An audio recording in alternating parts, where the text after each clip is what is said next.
ॐ श्री गणेशाय नमः। अथः तृतीयस्कन्धे त्रयोविंशोऽध्यायः। व्यास उवाच तस्मै गौरव भोजयानि विधाय विधिवत्तदा वासराणि च षड्राजा भोजयामास भक्तितः।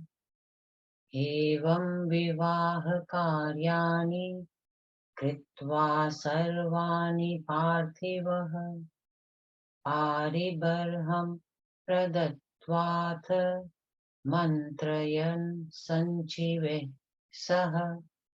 दूतैस्तु कथितं श्रुत्वा मार्गसंरोधनं कृतं बभूव विमना राजा सुबाहुरमितद्धुति। सुदर्शनस्तदोवाच श्रवशूरं सञ्चित्व्रतः अस्मान् विसर्जयाशु त्वं गामिष्यामो रशङ्किताः। भारद्वाजाश्रमं पुण्यं गत्वा तत्र समाहिता निवासाय विचारो वै कर्तव्यः सर्वथा नृप। नृपेभ्यश्च न कर्तव्यं भयं किञ्चित् त्वया नघ। जगन्माता भवानी मे साहाय्यं वै करिष्यति। व्यास उवाच तस्येऽपि मतमाज्ञाय जामानुर्नृपसत्तमः विससर्ज धनं दत्त्वा प्रतस्थे सोऽपि सत्वरः। बलेन महता हविष्टो ययावनो नृपोत्तमः सुदर्शनो वृत्रस्तत्र चचाल पथि निर्भयः। रथै परिवृतः शूरः सदारो रथसंस्थितः गच्छन् ददर्श सैन्यानि नृपाणां रघुनन्दनः। सुबाहुरपि तान्विष्य चिन्ताविष्टो बभूवः। विधिवत् स शिवां चित्ते जगाम शरणं मुदा जजापैकाक्षरं मन्त्रं कामराजमनुत्तमम्। निर्भयो वीतशोकाश्च पत्न्या सह नवोढय। ततः सर्वे महीपाला कृत्वा कोलाहलं तदा उत्थिता उत्थिताः सैन्यसंयुक्ता हर्तु कामास्तु कन्यकाम्। काशीराजस्तु तान् दृष्ट्वा हन्तु कामो बभूवः। निवारितस्तदा अत्यर्थं राघवेन जिगीषता तत्रापि नेदुः शङ्खाश्च भैर्यश्च नकदुन्दुभिः सुबाहोश्च नृपाणां च परस्परजिघांसाम्। शत्रुजितसुसंवृत्तः स्थितस्तत्र जिघांसया युधाजितत्सहायार्थं सन्नद्धं प्रबभूवः। केचिच्च प्रेक्षकास्तस्य सहानिकैः स्थितास्तदा युधाजितसमवेताः ग्रतो गत्वा सुदर्शनम उत्पत्तिः उपस्थितिः शत्रुजित्तेन सहितो हन्तुं भ्रातर्मानुजः परस्परं ते बाणौघैस्ततक्षु क्रोधमूर्छितः सन्मर्दः सुमहान् सत्र संप्रवृत्तः सुमार्गणेन काशीपतिस्तदा नूर्णं सैन्येन बहुनावृतः साहाय्यार्थं जगामाशु जामातरं निन्दितम् एवं प्रवृते सङ्ग्रामे दारुणे लोमहर्षणे प्रादुर्बभूव सहसा देवी सिंहोपरि स्थिता नानायुधधरा रम्या वराभूषणभूषिता दिव्याम्बरपरिधाना मन्दारस्रग्सुसंयुता तां दृष्ट्वा तेऽथ भूपाला विस्मयं परमं गता केयं सिंहसमारूढा कुतो वेति समुत्थिता सुदर्शनस्तु तां वीक्ष्य सुबाहुमिति चाब्रवीत् पश्ये राजन्महादेवी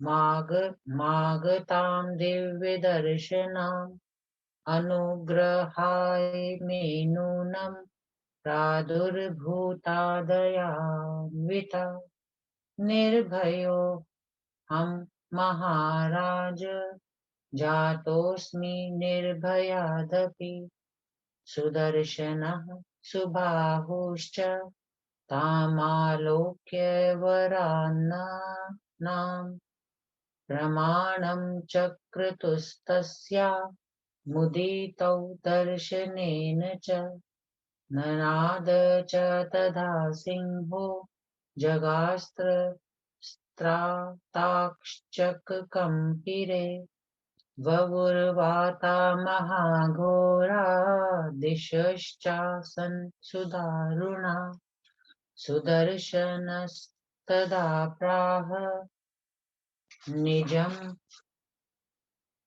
सेनापतिं प्रति मार्गेण वज्रत्वं तरसा भूपाला यत्र संस्थिताः किं करिष्यन्ति राजानः कुपिता दुष्टचेतसः शरणार्थं च सम्प्राप्ता देवी भगवती नः निरातङ्कैश्च गन्तव्यं मार्गेऽस्मिन् भूपसङ्कुले स्मृता मया महादेवी रक्षणार्थमुपागता तच्छ्रुत्वा वचनं सेनापतिस्तेन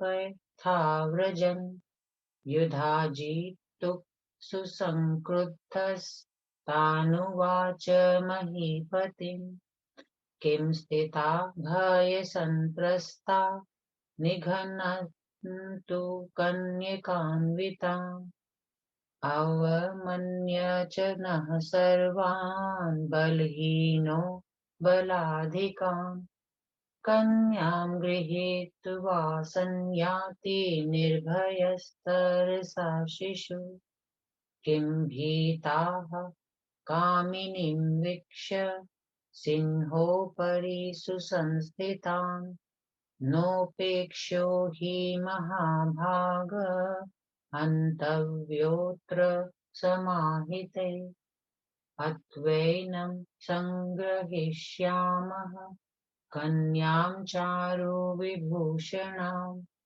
नायके शरीरान् दत्ता छेतुमर्हति जम्बुकः इत्युक्त्वा सैन्यसंयुक्तः शत्रुजितसहेस्तदा योद्धुकामः सुसम्प्राप्तो युधाजित्क्रोधसंवृतः मुमोच विशिखास्तूर्णं सम्पुङ्खाच्छीलाशितान् धनुराकृष्य कर्णान्तं कर्मारपरिमार्जितान् हन्तु कामः सुदुर्मेधा सुदर्शनमथोपरि सुदर्शनस्तु तान् बाणैश्चिच्छेदापततः क्षणात् एवं युद्धे प्रवृत्तेऽथ चुकोप चण्डिकाभृशम् दुर्गादेवी मुमोचाथ बाणान् युद्धाजितं प्रति नानारूपा तदा जाता नानाशस्त्रधरा शिवा सम्प्राप्ता तु मूलं तत्र चकार जगदम्बिका शत्रुजिन्निहतस्तत्र युधाजितशिपार्थिवः पतितौ तौ रथाभ्यां तु जयशब्दस्तदा अभवत् विस्मयं परमं प्राप्ता भूपाः सर्वे विलोक्यतान् निधनं मातुलस्यापि भागिनेस्य संयुगे सुबाहुरपि तं दृष्ट्वा निधनं संयुगे तयोः तुष्टाव परमप्रीतो दुर्गां दुर्गतिनाशिनीं सुबाहुवाच नमो देव्यै जगद्धात्रै शिवायै सततं नमः दुर्गायै भगवत्यै ते कामदायै नमो नमः नमः शिवाय शान्त्यै ते विद्यायै मोक्षदे नमः विश्वव्याप्त्यै जगन्मातर्जगद्धात्रै नमः शिवे नाहं गतिं तदीयाः परिचिन्तयन् वै जानामि देवीः सगुणः किल निर्गुणाया किं स्तौमि विश्वजननीं प्रकटप्रभावां भक्ताति नाशन् परां च शक्तिं वाग्देवता त्वमसि सर्वगतैव बुद्धिर्विद्यामतिश्च गतिरप्यसि सर्वजन्तो त्वां स्तौमि किं त्वमसि सर्वमनोनियन्त्री किं स्तूयते हि सततं खलु चात्मरूपं ब्रह्माहर्षहरिरप्यनिशं सतुवन्तो नान्तं गता सुरवराः किल ते गुणानां काहं विभेदमतिरम्भ गुणैर्वृत्तो वै वक्तुं क्षमस्तव चरित्रमहो प्रसीदः सत्सङ्गितिः कथमहो न करोति कामं प्रासङ्गिकापि विहिता खलु चित्तशुद्धिः जामातुर्स्य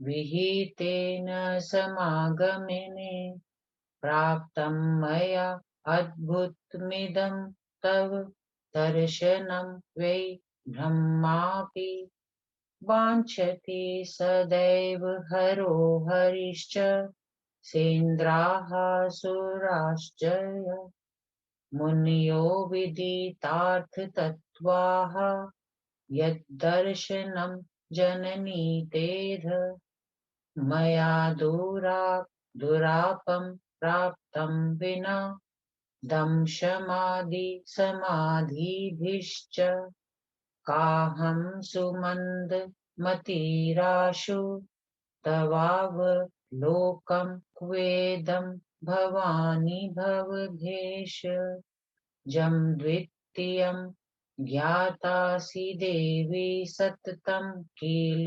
भावयुक्ता भक्तानुकम्पनपरा अमरवर्ग पूजया किं वर्णयामि तव देवी चरित्रमेतत् यद्रक्षितो अस्ति विस्मे अत्र सुदर्शनो अयं शत्रुहतौ सुबलिनो तरसा त्वयाद्भक्तानुकम्पी चरितं परमं पवित्रम् नाश्चर्यमेतदिति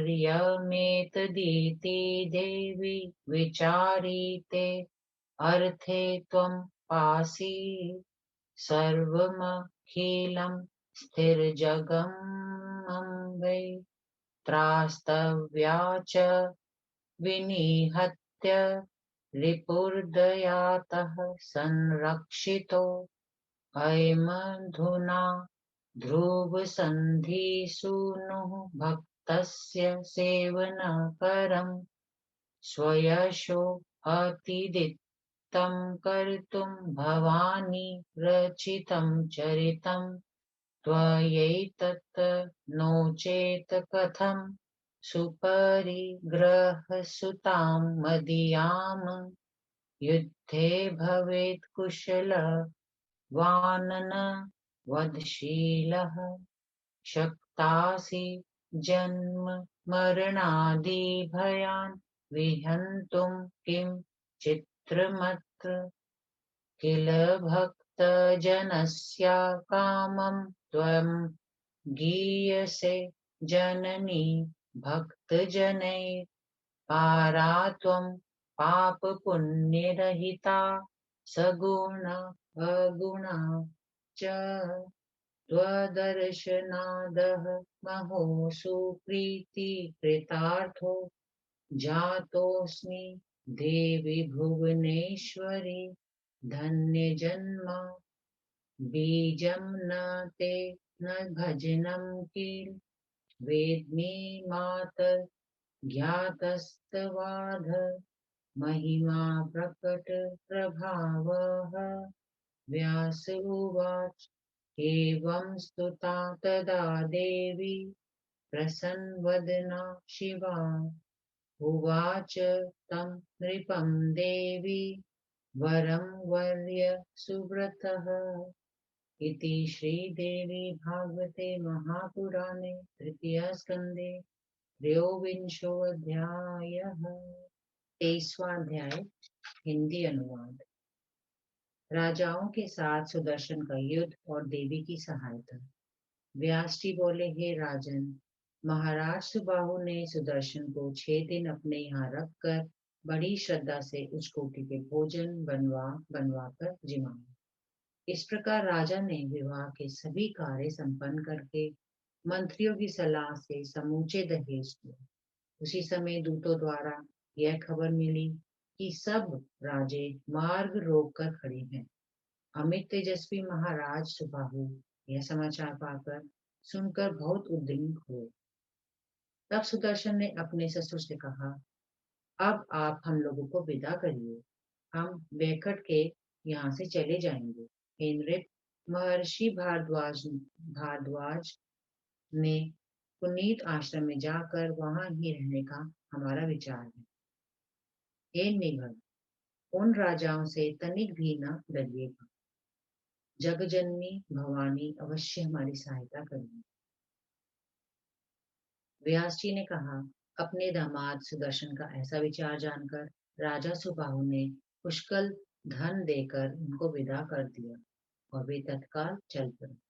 किंतु महाराज सुबाहु भी बहुत बड़ी सेना साथ लेकर उनके पीछे पीछे चले। इस प्रकार उन सैनिकों से घिरकर वे निर्भय भाव से चले जा रहे थे कि अगणित रथों से घिरे एक रथ पर अपनी पत्नी के साथ बैठे हुए रघुनंदन सुदर्शन ने मार्ग में उन राजाओं की विशाल सेना देखी। राजा सुबाहु भी वह सेना देखकर चिंतित हुए। उन्होंने मन ही मन भगवती जगदम्बा का ध्यान किया और उनकी शरण गई। उस समय सब पत्नी सुदर्शन एकाक्षरात्मक कामराज नामक महामंत्र का जप कर रहे थे। उधर सब राजे एक साथ हल्ला मचाकर कन्या का अपहरण करने के लिए अपनी अपनी सेना के साथ उनकी ओर गए। उन्हें ऐसा करते देखकर काशी नरेश सुबाहु ने उनको मारने का विचार किया, किंतु विजय इच्छुक सुदर्शन ने उन्हें ऐसा करने से रोक दिया। उस समय महाराज सुबाहु तथा शत्रु राजाओं की सेनाओं में शंख, भेरी, नगाड़े और दुंदुभियां बजने लगी। सुदर्शन का सौतेला भाई शत्रुजीत आक्रमण करने के लिए बड़ी तत्परता से तैयार खड़ा हुआ था और राजा युधाजीत उसकी सहायता के लिए सन्नद्ध थे। उनमें कुछ राजे अपनी सेना के साथ प्रेक्षक के रूप में खड़े थे। तभी युधाजीत आगे बढ़कर सुदर्शन के समक्ष जा डटा। उसके साथ उसका नाती शत्रुजीत अपने भाई का वध करने के लिए खड़ा हुआ था। इस प्रकार सामना होते ही क्रुद्ध होकर दोनों पक्ष परस्पर एक दूसरे पर घनघोर बाण वर्षा करने लगे। इस प्रकार की बाण वर्षा वृष्टि से भयानक संघर्ष उपस्थित हो गया। तत्काल काशी नरेश सुबाहु विशाल वाहिनी लेकर अपने सुप्रशंसित जामाता की सहायता के लिए जा पहुंचे। अब उनमें और भी दारुण तथा लोमहर्षक संग्राम छिड़ गया। उसी समय सहसा भगवती प्रकट हो गई। वे सिंह पर सवार थी, विविध प्रकार के शस्त्रास्त्र धारण किए हुए थी और उत्तम आभूषणों से आभूषित थी। वे भगवती दिव्य वस्त्र पहने थी, मंदार की माला गले में पड़ी हुई थी। उन्हें देखकर शत्रु पक्ष के राजे चकित हो गए। वे कहने लगे कि सिंह पर सवार यह स्त्री कौन है और कहाँ से आई है। वीर सुदर्शन ने जगदम्बा को देखकर सुबाहु से कहा, राजन देखिए, दिव्य दर्शना भगवती हम लोगों पर दया करने के लिए सहायता के लिए आ पहुंची हैं। ये महाराज, मैं निर्भय तो पहले ही था, किंतु अब और भी निर्भय हो गया हूँ। तत्पश्चात सुदर्शन और सुबाहु उन सुमुखी भगवती को देखकर बहुत प्रसन्न हुए और उन्होंने साष्टांग प्रणाम किया। उसी समय भगवती के सिंह ने भीषण गर्जन किया, जिससे उस रणभूमि में विद्यमान सभी हाथी भय से कांपने लगे। एकाएक जोरों से आंधी चलने लगी और सब दिशाएं बड़ी भयानक दिखने लगी। तब सुदर्शन ने अपने सेनापति से कहा, जहां ये राजे मार्ग रोककर खड़े हैं, उधर ही तुम वेग से आगे बढ़ो। ये दुष्ट राजे कुपित होकर हमारा क्या कर लेंगे। अब हमारी सहायता के लिए स्वयं जगदम्बा आ गई है। अतएव निर्भय होकर उन राजाओं की भीड़ वाले मार्ग पर आगे बढ़ो। मैंने स्मरण किया, तैसे ही भगवती महादेवी हमारी रक्षा के लिए आ पहुंची। सुदर्शन का वचन सुनकर सेनापति उसी मार्ग से आगे बढ़े। तब अतिशय कुपित युधाजीत ने उन राजाओं से कहा, तुम लोग डर क्यों रहे हो। कन्या के साथ उपस्थित सुदर्शन को मारो। हम बलवानों का तिरस्कार करके यह निर्भय बालक कन्या को लिए चला जा रहा है। सिंह के ऊपर सवार उस स्त्री को देखकर तुम लोग क्यों डरते हो। हे महाभाग राजाओं, इस समय उसकी इसकी उपेक्षा करना उचित नहीं है। सावधानी के साथ सब लोग मिलकर इसका वध कर दो। इसे मारकर हम उस सुंदर आभूषण धारिणी बालिका को अपनी मुट्ठी में कर लेंगे। हम सिंह सदृश वीरों के भाग को यह सियार नहीं ले जा सकता। ऐसा कह और अत्यंत क्रुद्ध होकर युधाजीत अपने नाती शत्रुजीत तथा विशाल सेना को साथ लिए युद्ध के लिए निमित्त अग्रसर हुए। अब वे लोग सान पर चढ़ाकर तीक्ष्ण किए हुए चौकोर पुष्ट युक्त तथा खदा खराद पर चढ़ाकर मांजे हुए बाणों को धनुष पर चढ़ा तथा उसके रोदे को कानों तक खींच खींच कर छोड़ने लगे। इस प्रकार प्रहार करके वह दुर्बुद्धि युधाजीत सुदर्शन को मार डालना चाहता था, किंतु वीर सुदर्शन ने उसके बाणों की तीक्ष्ण भर में भी काट डाला। वह भीषण युद्ध छिड़ जाने पर भगवती अंबिका क्रुद्ध हो गई और युधाजीत पर बाण बरसाने लगी। उस समय भगवती दुर्गा विविध रूप धारण करके नाना प्रकार के शस्त्र लेकर घमासान युद्ध करने लगी। कुछ ही क्षणों में शत्रुजीत और युधाजीत मरकर अपने अपने रथों से धरती पर आ गए। उस समय चारों ओर से जय जयकार निनाद होने लगा। उस युद्ध में मामा और भांजे की मृत्यु हो देखकर सब राजे चकपका गए। महाराज सुबाहु रणभूमि में इन दोनों का मरण देखकर बहुत प्रसन्न हुए और दुर्गातिनाशिनी भगवती दुर्गा की स्तुति करने लगे। सुबाहु बोले, जगधात्री शिवा देवी को नमस्कार है। हे दुर्गे, हे भगवती, हे कामदेव, आपको प्रणाम है। शिवा शांति विद्या और मोक्षदायिनी को नमस्कार है। विश्व भर में व्याप्त जगन्माता जगधात्री एवं शिवा भवानी को बारंबार प्रणाम है। हे देवी, मैं सगुण प्राणी बहुत प्रकार से चिंतन करके भी निर्गुणा भगवती को जानने में असमर्थ हूँ। हे विश्व जननी, जिनका प्रभाव प्रकट है, जो सदा अपने भक्तों की पीड़ा दूर करने में तत्पर रहती है और जो ब्रह्मांड की परम शक्ति कहलाती है, उनकी स्तुति भला मैं कैसे कर सकूंगा। हे भगवती, आप ही सब प्राणियों की वाग देवता, सर्वगता, बुद्धि, विद्या, गति और गति हैं। आप ही सबके मन का नियंत्रण करती हैं, तब मैं आपकी स्तुति कैसे करूंगा। सर्वव्यापी आत्मा के रूप की भी स्तुति भला कभी की जा सकती है। देवताओं में श्रेष्ठ ब्रह्मा विष्णु और शिव निरंतर आपकी स्तुति करके भी पार नहीं पा सकते। ऐसी दशा में हे अम्बे, मैं भेद बुद्धि वाला प्राणी और गुणों के चक्कर में पड़ा हुआ एक तुच्छ जीव आपके अपार चरित्र का वर्णन कैसे कर सकता हूँ।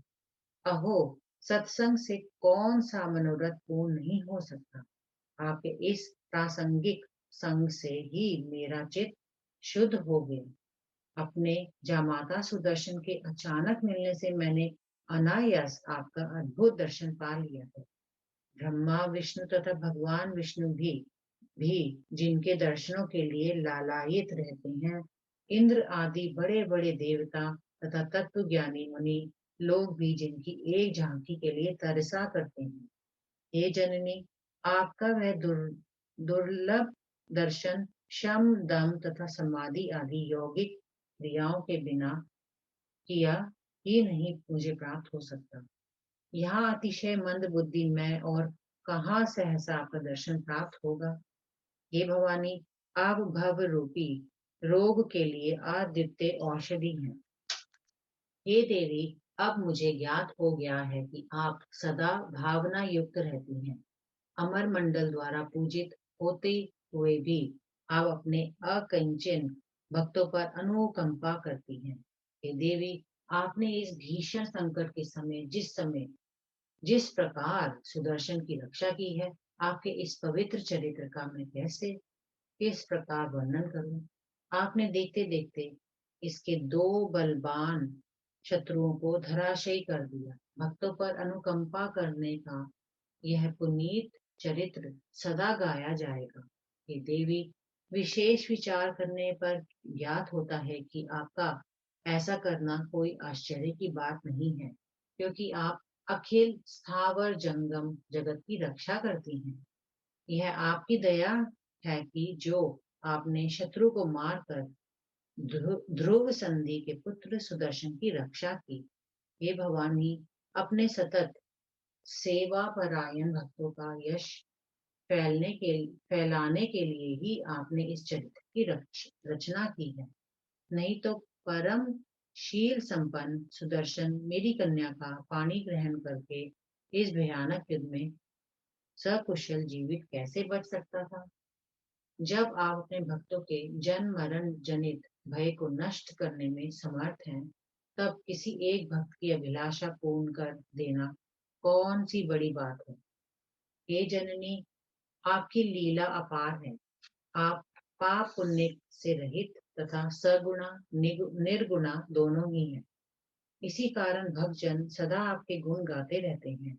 हे देवी, हे भुवनेश्वरी, आज आपका दर्शन पाकर मैं पवित्र तथा कृतार्थ हो गया और मेरा जन्म धन्य हुआ। हे माता, मैं आपके भजन का बीज मंत्र नहीं जानता। हाँ, आपकी अति प्रभाव संपन्न महिमा को अवश्य जान गया हूँ। व्यास जी बोले, महाराज सुबाहु ने जब ऐसी स्तुति की, तब भगवती शिवा का मुखारविंद प्रसन्नता से खिल उठा। तत्काल उन्होंने राजा से कहा, हे सुव्रत, अब तुम अपना अभिलषित वर मांगो। इति श्रीदेवी भागवते महापुराणे तृतीय स्कंदे भाषाटीकायां त्रयोविंशो अध्यायः। ॐ श्री दुर्गा देवी नमः।